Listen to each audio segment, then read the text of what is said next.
નમસ્કાર દર્શક મિત્રો, સત્યમેવ જયતે લાઈવ ન્યૂઝમાં આપનું સ્વાગત છે। વડોદરા શહેરમાં તસ્કરો બેફામ બની રહ્યા છે, જેની સામે શહેર પોલીસ લાચાર છે। વડોદરા શહેરના આયુર્વેદિક 4 રસ્તા પાસે આવેલા મહેતા ગ્રીન શોપમાં તસ્કરો દ્વારા ચોરીનો નિષ્ફળ પ્રયાસ। વડોદરા શહેરના આયુર્વેદિક 4 રસ્તા પાસે આવેલી મહેતા ગ્રીન શોપની દુકાનને ગતરોજ રાત્રે તસ્કરો નિશાન બનાવી હતી। સવારે 10 વાગ્યાના સુમારે દુકાન માલિક જ્યારે પોતાની દુકાને આવ્યો ત્યારે દુકાનના શટરના સાડે નકુચા તૂટેલા જોતા સ્તબ્ધ થઈ ગયો હતો। શટર તોડીને અંદર મૂકેલા સેફ્ટી ગ્લાસ જે કાચનો છે તેને જોતા વધુ ખબર પડી કે તેમની દુકાનમાં ચોરીનો પ્રયાસ કરવામાં આવ્યો હતો, જેથી તત્કાલિક દુકાનદારે 100 નંબર પર ફોન કરી પોતાના દુકાનમાં બનેલી ઘટના પોલીસને જણાવી, જેથી ઘટના સ્થળ પર તત્કાલિક પોલીસ દોડી આવીને વધુ તજવીજ હાથ ધરી છે। દુકાનદાર દ્વારા જણાવવામાં આવેલ વિગતમાં પોતાના દુકાનમાં લાગેલા સીસીટીવી કેમેરાઓ તસ્કરો દ્વારા હટાવી દેવામાં આવ્યા હતા, પણ બાજુમાં આવેલા હોસ્પિટલના સીસીટીવી કેમેરા એક્ટિવ હોવાના કારણે તસ્કરો વહેલી તકે પકડાશે તેવી આશા દુકાનદારે વ્યક્ત કરી હતી। જો કે આ બનાવમાં કોઈ પણ પ્રકારની ચીજવસ્તુ મુદ્દામાલ નુકસાન પહોંચ્યું નથી, તેથી તસ્કરો દ્વારા ચોરીનો બનાવ નિષ્ફળ રહ્યો હતો। અત્રે ઉલ્લેખનીય છે કે વડોદરા શહેરમાં તસ્કરો બેફામ બની રહ્યા છે, જેની સામે શહેર પોલીસ લાચાર કેમ તેવી લોકમુખે ચર્ચાએ વેગ પકડ્યો છે। આજ રોજ સવારે 9:45-10 વાગે જ્યારે હું દુકાન ખોલવા આવ્યો, અમારી દુકાન આયુર્વેદિક 3 રસ્તા છે, મહેતા ગ્રીન શોપ। સવારે જ્યારે 10 વાગે શટર ખોલ્યું ત્યારે બંને હુક કાપેલા હતા અને અંદરનું એક અમારું સેફ્ટી ગ્લાસ છે કાચનું, એટલે એમાં લોક માર્યું તો એના સાથે પણ છેડછાડ કરવામાં આવી।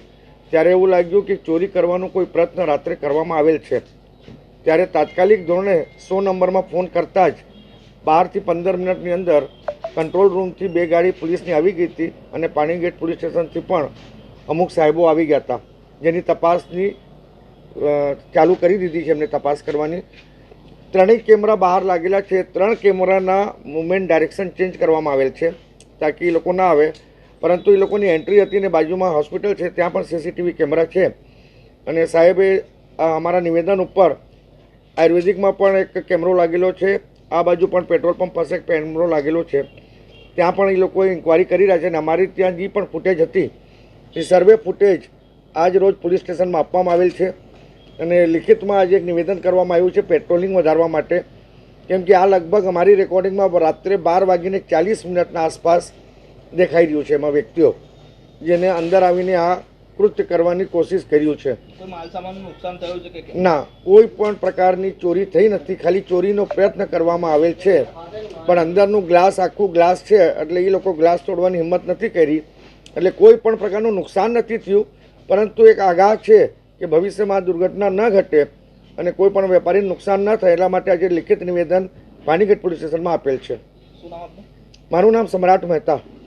આયુર્વેદિક 3 રસ્તામાં 27-28 વર્ષોથી અમારી દુકાન છે। પહેલાં ગલીમાં હતી, અહીંયા 2-2.5 વર્ષથી ચાલુ છે મેઇન રોડ ઉપર, એટલે પોલીસનો પૂરો સાથ અને સહકાર મળ્યો છે અને આગળ ઇન્ક્વાયરી માટે જેટલી પણ અમારાથી પણ જે થશે એટલા ફૂટેજ અમે એમને પ્રોવાઈડ કરવાનો પ્રયાસ કરી રહ્યા છીએ। રિપોર્ટર સની સિંધે, સત્યમેવ જયતે લાઈવ ન્યૂઝ, વડોદરા।